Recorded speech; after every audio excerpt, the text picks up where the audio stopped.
If you're looking to create, grow, and sustain your wealth, download and subscribe to the Pain Points of Wealth podcast at BeBullish.com with Bob, Ryan, and Chris Payne. It's your podcast for market insights, money tips, and real talk on the economy. Download and subscribe at BeBullish.com.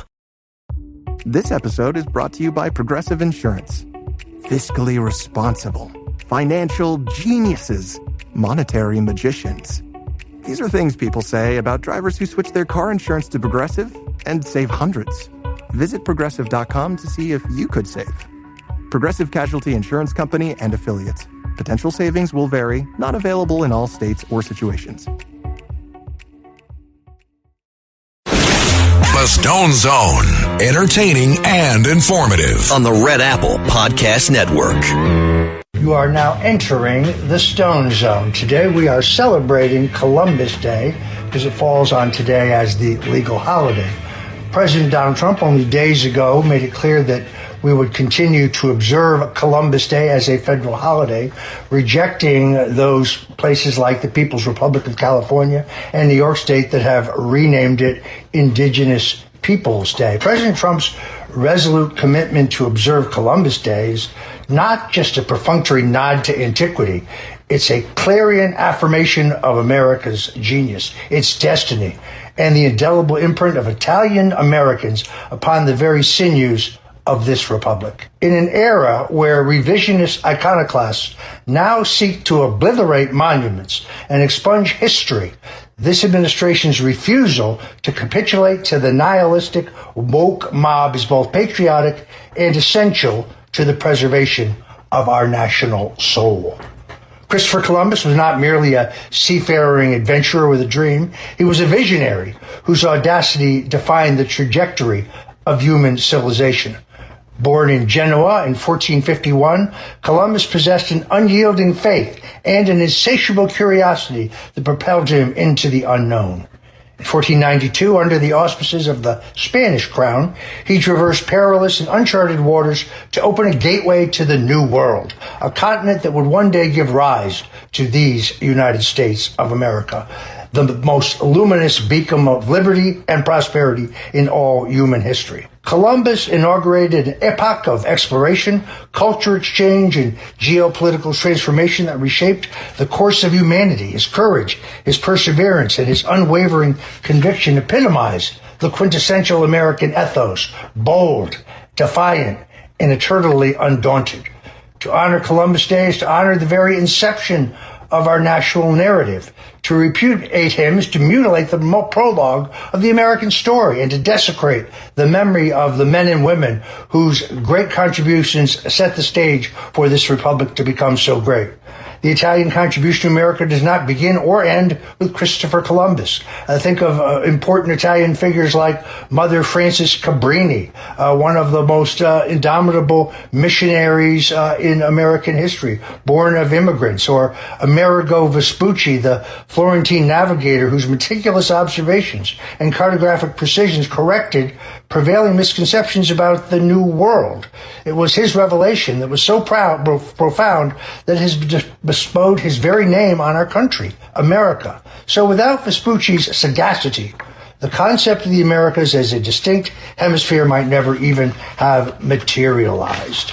Then, of course, there's Cesare Beccaria, the Milanese luminary whose philosophical treatise on crimes and punishment revolutionized criminal jurisprudence. You see, his advocacy of proportional punishment, due process, and the abolition of torture profoundly influenced the intellectual architects of our own American founding fathers.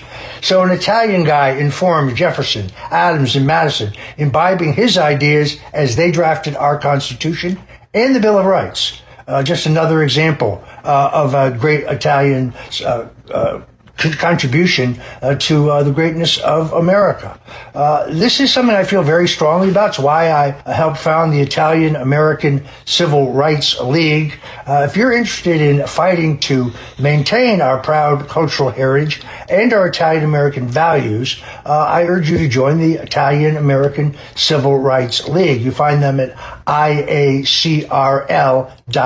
That's IACRL.org.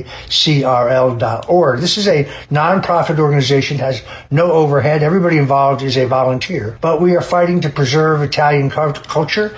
If the next mayor turns out to be Mamdani, and there is an effort to remove the statue of Christopher Columbus, which he's essentially already announced, we will be there to fight that legally in the courts and to demonstrate against it in public. So you might want to check us out at IACRL. The Italian influence in America is not confined to just exploration, science, politics, military history, or theology. It's omnipresent in our cultural, aesthetic, and our culinary life in this nation.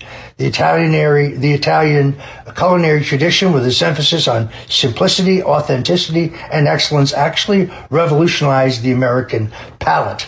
On this very show, I have many times given you the recipe that was my mother's recipe for Sunday gravy, also known as sauce. This could be the greatest single contribution Italian Americans have made to America, a great Sunday sauce.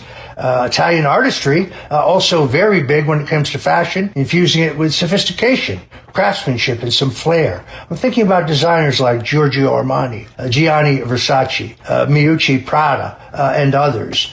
I don't like their politics, but the Italian tailoring and design brought in a whole new vocabulary of elegance and innovation that still dominates in the world's most influential fashion capitals. And of course, there's the area of entertainment. Stars like my friend Robert Davi, the great Frank Sinatra, Enrico Caruso, Francis Ford Coppola, who hasn't seen all of the Godfather trilogy, Martin Scorsese. So in every sphere, really, science, art, cuisine, music, politics, fashion, jurisprudence, Italian Americans have enriched and elevated the entire American experience. They have been innovators and statesmen, artists and scientists, dreamers and builders. Their contributions are not just ornamental, but they are foundational, embedded into the lifeblood of the beloved nation we love. So I'm glad to see the president say he loves his Italians and for standing up for this vitally important holiday to commemorate Italian Americans' contribution to this nation. Now, in my opinion, after yesterday, there is no question whatsoever that Donald Trump should be awarded the Nobel Peace Prize by that panel of Norwegian globalists who make this decision.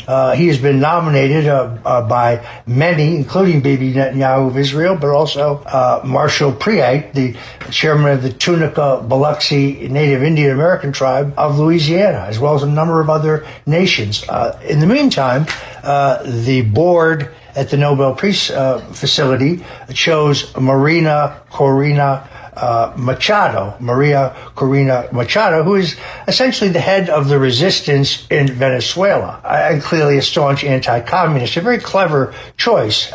She is, of course, propped up by our CIA. She's our favored resistor in that struggle. But I admire her opposition to Maduro. Maduro is evil, and he needs to go. We should give no quarter in that regard. But after Donald Trump's record, it's very hard to see how you deny him this award. I mean, not only did he get the hostages back from Gaza and get essentially a workable peace between Israel and Gaza and Hamas, but he got a ceasefire between Iran and Israel. He ended the hostilities between India and Pakistan. He ended the war between Congo and Rwanda, which was a particularly long and bloody affair. He ended the border clashes between Thailand and Cambodia. He ended the hostilities between Armenia and Azerbaijan. In his first term, he brought the Saudis, the Syrians, Lebanese into the Abraham Accords. Once again, they said he couldn't get that deal done, but he did. This was resting on something President Nixon said, that during his days he was a staunch defender and friend of Israel, but he chose to go ahead and develop individual relationships with the United States, with the Saudis, the Syrians, and the Lebanese, which at the time our Israeli friends were not happy about. Trump has done that in spades in his first term in the historic Abraham Accords, and now he's done this deal. So here's how I think this could be made equitable. The Nobel Peace Prize Committee can award the Nobel Peace Prize to Maria Corina Machado. But she, by all rights, should then give it to President Donald Trump and admit that he is the one who has earned this award. That's how Donald Trump can still get the Nobel Peace Prize, and frankly, I'm hopeful that will happen.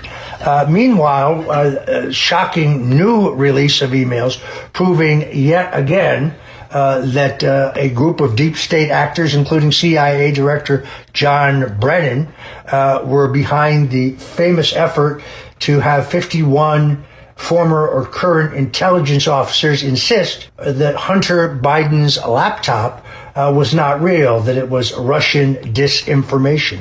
Newly released emails obtained by that great investigative journalist John Solomon, Just the News, show that former CIA Director Mike Morell lobbied another former CIA Director, John Brennan, asking if he would join in the effort to topple the United States government during the November 3rd, 2020 election.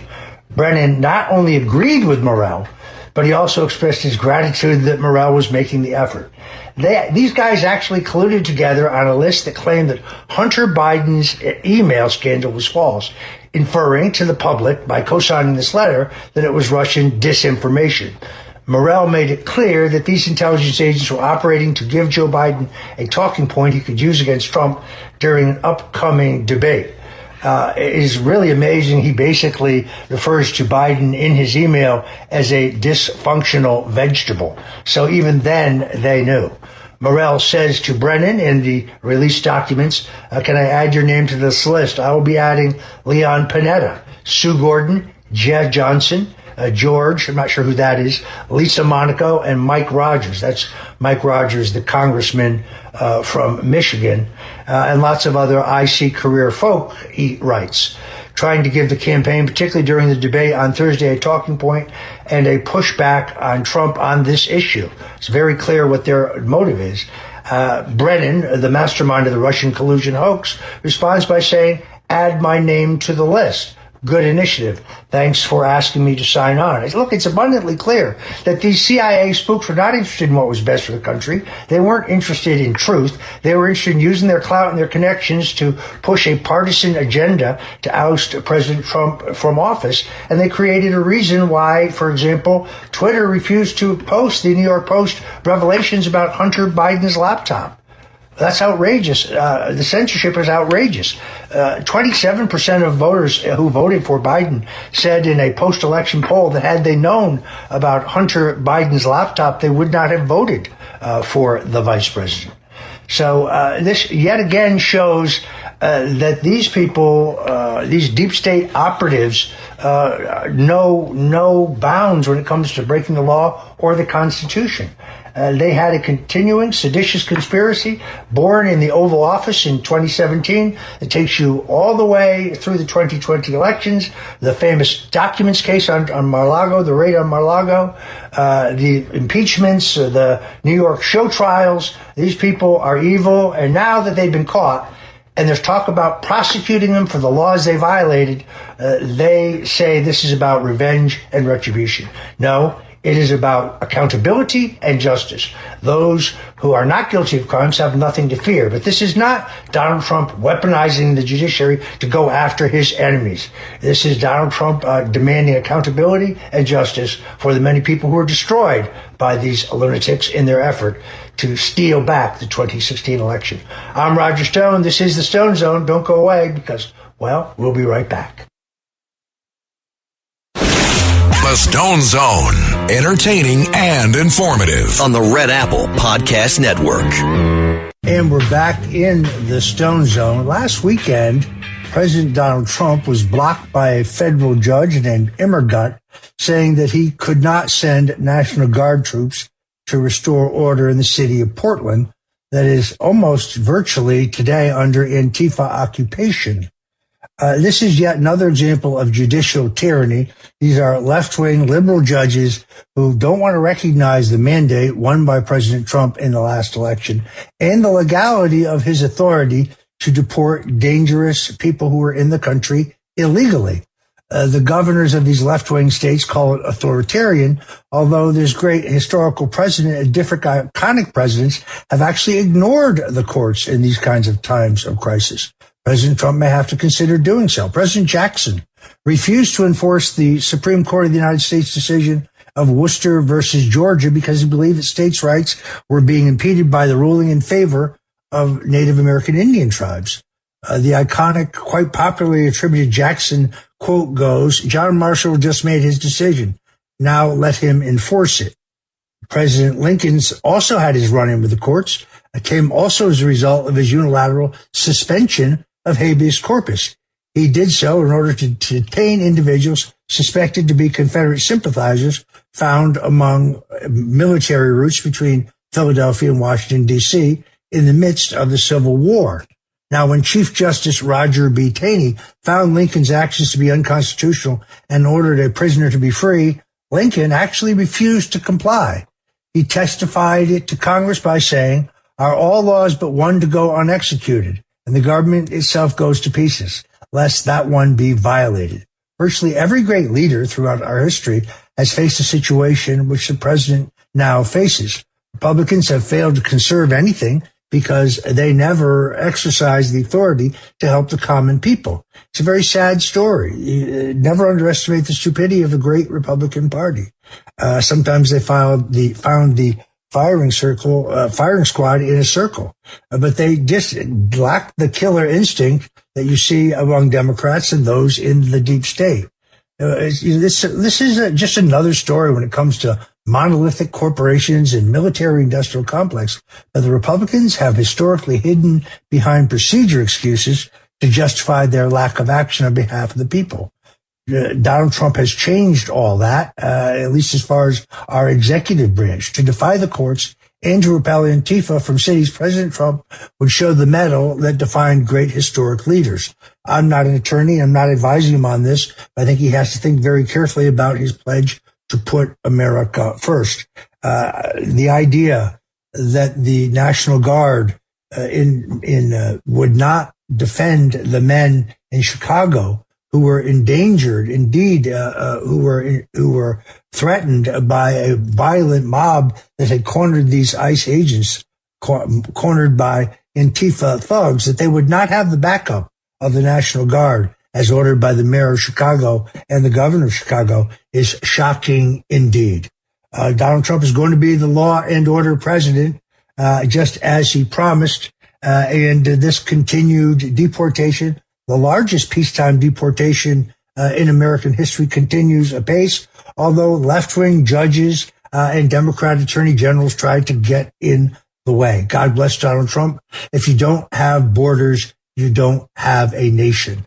Illegal border crossings under Donald Trump have dropped by 93%.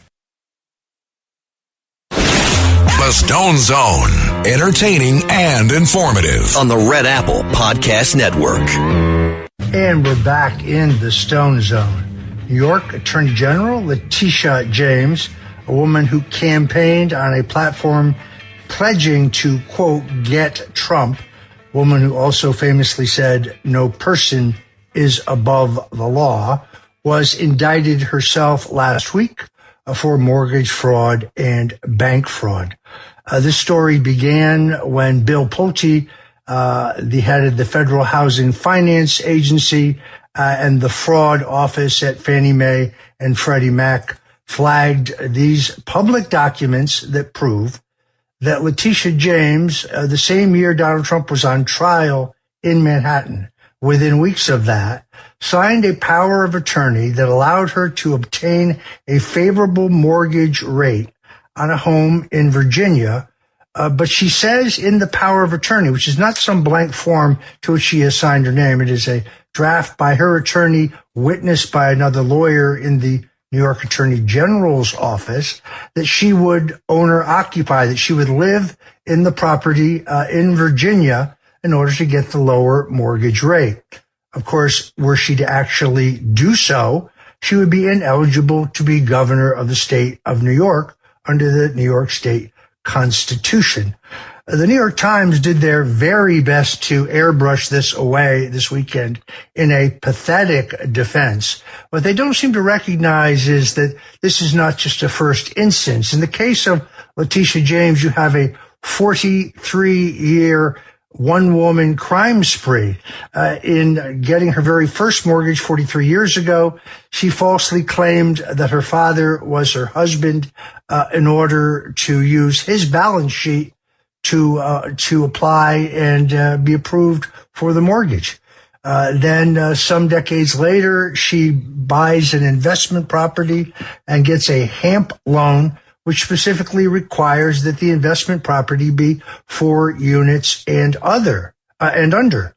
She says in her applications for the mortgage that the facility is 4 units when in fact it's 5 and ineligible. Mortgage fraud. Then we learn that she has mortgages that are not reflected at all on her financial forms with the state of New York. It was Sam Antar, the great fraud investigator, who figured out that the property in Norfolk, Virginia, which had a value ascertained and appraised at between $100,000 and $150,000, had 2 mortgages, one for $150,000 to under $250,000, and a second national mortgage for $100,000 under $150,000. So the total mortgages are somewhere between $250,000 and $400,000 on a property with a value that is estimated to be $100,000 to $150,000. In other words, Letitia James did exactly what she falsely accused Donald Trump of doing. She complains today in an interview with Joy Reid that mortgage fraud prosecutions are rare, that she herself did 2 of them, and she posted about them to brag about it on Twitter. And speaking of rare, the law under which she charged Donald Trump, claiming that he falsely inflated the value of his assets in order to secure real estate development loans, for which the lenders made $40 million in interest, every one of whom would have said they would have lent to the Trump organization again, except for the judge wouldn't let any of them testify at this sham of a trial.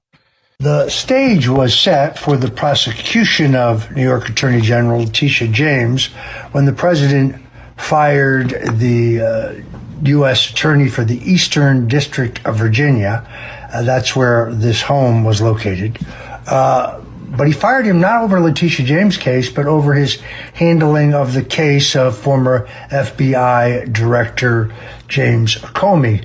You see, Eric Siebert, the U.S. Attorney, never disclosed that his father-in-law, that is his wife's father, was James Comey's daughter's godfather. That's an extraordinary conflict of interest, and Eric Siebert, the deep state prosecutor approved by the 2 Democrat senators from Virginia, originally recommended by President Trump by Governor Glenn Youngkin, instead had prepared a 51-page memo outlining all the reasons why James Comey should not be prosecuted. Evidently in league with some at the Department of Justice. President Trump basically fired Siebert. Siebert technically resigned, but he resigned just ahead of being fired. And the president appointed one of his personal attorneys, Lindsay Halligan, as the interim U.S. attorney. Now, without any assistance from the Department of Justice or the cooperation of the department she now headed, and despite an illegal leak last week that was meant to discredit or derail this indictment, both NBC and the UK Daily Mail reported that a woman named Yusi, who was a department head and a career prosecutor, therefore a Democrat, had planned to tell the U.S. attorney, in this case Lindsay Halligan, who, by the way, is a smoke show, she's extraordinarily attractive, that there was insufficient probable cause. That is in itself an illegal leak meant to disrail this indictment. Commenting at all or leaking information regarding an ongoing investigation in which no determination had yet been made about prosecution is specifically against the law. And even with that attempt, Halligan, essentially without so much as a laptop from the DOJ, went before a grand jury of Letitia James Peters, and she got an indictment for mortgage fraud and bank fraud. Sources tell me that there will be superseding indictments, meaning that Letitia James is likely to be charged with additional downstream crimes. It's very common, lawyers tell me, in these kinds of cases. So I think we'll be looking at tax-related charges, maybe other fraud charges. This is a slippery slope. But the efforts to try to discredit Halligan have been almost laughable. She did an incredible job winning an indictment that the career prosecutor said couldn't be won. Of course, the case has not gone to trial yet. This is a very tough jurisdiction for anyone who is a Republican. The Eastern District of Virginia is very much like D.C. So both James Comey and in this case, Letitia James, are likely to benefit from a liberal Democrat judge handling their case, a trial jury that is mostly composed of liberal Democrats. We shall see. But this is an ongoing effort by the president, who has made it very clear to the Department of Justice that he wants to see those who broke the law in their legal and extra legal efforts to get him, to destroy him, prosecuted. That's not about revenge or retribution. That's about accountability and justice, whether it is Jack Smith or whether it was Robert Mueller or whether it was John Brennan in the CIA, or whether it was Barack Obama in the White House. There was a seditious conspiracy, now proven by Tulsi Gabbard, to have begun in July of 2017 in the Oval Office, carrying you all the way through the 2020 election, where Tulsi Gabbard is now looking at the integrity of the electronic voting machines, all the way to the 2024 campaign and the raid in Mar-a-Lago. And now when you talk about those people in terms of holding them accountable and indicting them, the radical left screams that Trump is using and weaponizing the criminal justice system to attack his political enemies. In other words, that's an almost exact explanation and description of what they themselves did. Do they think we have amnesia? Do they think we do not recall their efforts to destroy Donald Trump and his family, their efforts to destroy me, their efforts to destroy General Michael Flynn, George Papadopoulos, and others? So this is, and the tactics of Jack Smith, not only do they spy on Donald Trump during his presidential campaign, making up evidence, fabricating evidence to satisfy the FISA court in order to get a warrant to spy on Trump's campaign, for which Leslie Stahl still has not apologized to Donald Trump for their famous 60 Minutes dust-up over this. But later on, Jack Smith is actually spying on 8 Republican members of the U.S. Senate. You can't make this stuff up. Jack Smith actually gets a D.C. judge to rule that Donald Trump's attorneys in the so-called Papers case have to testify against him and have to turn over all their work materials, a complete violation of the Sixth Amendment. And then they make up this idea that having an alternative slate of electors prior to the certification of the Electoral College is somehow a crime, even though it actually has a rich tradition in our American politics. In the campaign of 1877, specifically, also in 1960, it's not criminal when there's a dispute over the outcome of an election to file an alternative slate of electors in the event that you are successful in court and those electors are seated. And they were anticipating a legal challenge, but that was turned into a crime. I famously wrote a letter to the president. I said, everyone who has protested the outcome of this election should get a universal pardon. Every Republican senator, every Republican congressman, every member of your staff, every one of the advocates on your behalf. And the left said, oh, Roger Stone just wants a second pardon for what he did on January 6th. No, I didn't do anything wrong on January 6th. I wasn't at the Capitol on January 6th. The FBI proved that I knew nothing about the events at the Capitol on January 6th. I suggested correctly that the Democrats would claim that just disputing the election of 2020 would in itself be a crime. And Jeff Clark, for example, who was the Justice Department lawyer advising the president on the contours of the Electoral College and what's permissible, they virtually destroyed him. They've done everything humanly possible to disbar him when all he did was to give good, sound, and accurate legal advice to his client. It was just advice that they hate. Jeff Clark is struggling to keep his law license. The good news is he's working today inside the Trump administration in the Office of Management and Budget, where hopefully he is quite helpful in the efforts by Russ Vought to cut the size and scope of government during this tremendous shutdown. The shutdown, do you know anyone whose life has been changed material by the federal shutdown? I do not. Now, the government does pay for essential services like Social Security checks, and the military get their pay and so on, but it just demonstrates to you the real little impact the federal government has on your everyday life.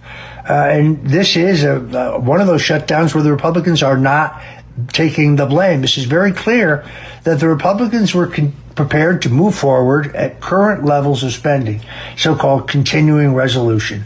Leaves everything the way it is, just funds the government at the current levels. We all know spending needs to be cut, but for the time being, to keep the government open, that's a reasonable position. The Democrats insisted that they would only sign on to a continuing resolution if it includes $1.5 billion for health insurance, essentially for illegal immigrants. This is Schumer's shutdown. That is the nub of the issue, as much as the Democrats say it is not. Meanwhile, the president has the authority to shut entire departments of government, to fire hundreds of thousands of employees who no longer show up to work and whose job is ill-defined. And Russ Vought, the director of the Management and Budget Office, is an extraordinarily smart, capable guy who's been planning to downsize the government since Donald Trump's first term. So I think that the shutdown is good for America. I don't think the Republicans are going to suffer for it at the ballot box, because the average American does not feel the impact at all. And Chuck Schumer, who knows better, is essentially folding to his progressive left wing. He's deathly afraid of AOC, Jasmine Crockett, Bernie Sanders, and the radical ilk of his party. And he knows that they will topple him in a primary if he does not toe the Marxist progressive line. I'm Roger Stone. This is the Stone Zone. We're talking American politics. Don't go away, because we'll be right back. The Stone Zone, entertaining and informative on the Red Apple Podcast Network. And we're back in the Stone Zone. Here we're obsessed with politics, and therefore we're very closely watching the only two off-year gubernatorial races, one in the Commonwealth of Virginia, the other in New Jersey. Both races are becoming more and more exciting. It was originally thought that Lieutenant Governor Winsome Sears would be easily defeated by Congresswoman Abigail Spanberger. But a new poll shows that Sears has surged to 45% of the vote. Spanberger, who previously had a solid double-digit lead, now at 47% of the vote. It is very clear that Sears is coming on strong, particularly on the basis of a very strong debate performance.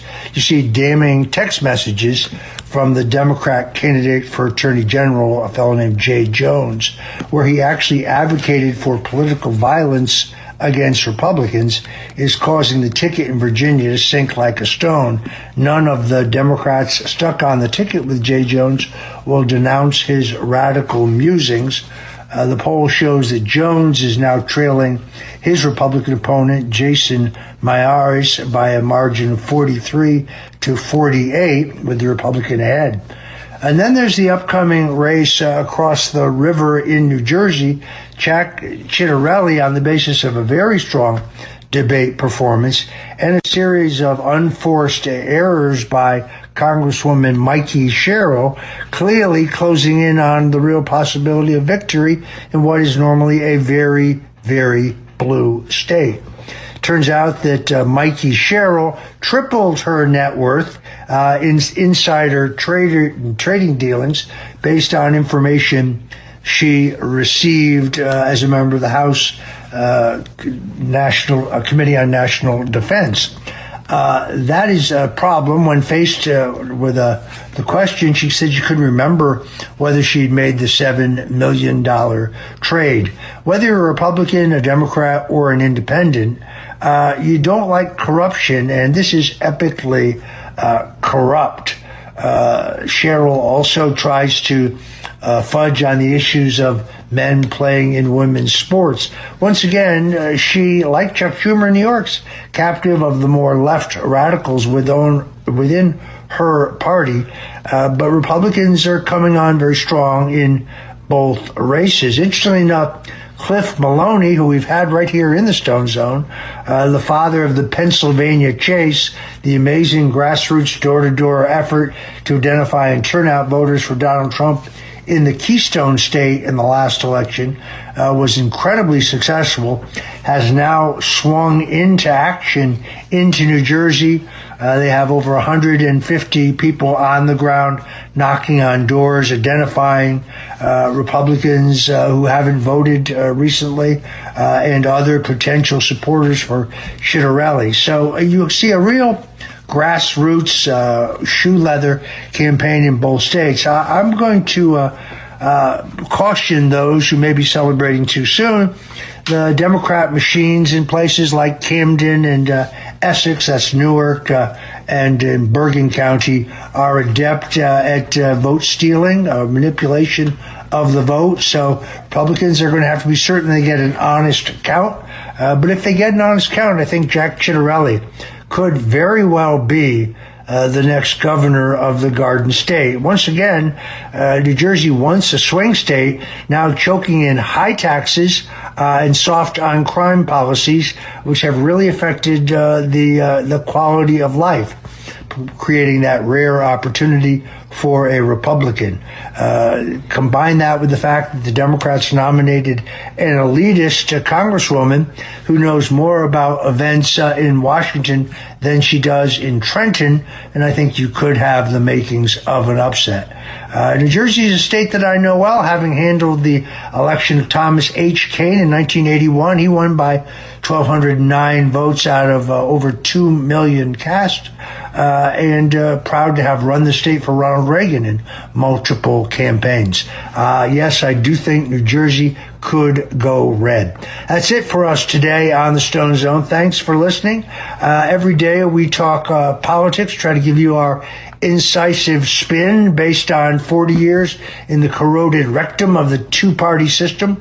I pretty much have seen it all, and I bring you the stone-cold truth about American politics every single day. Till tomorrow, God bless you, and Godspeed.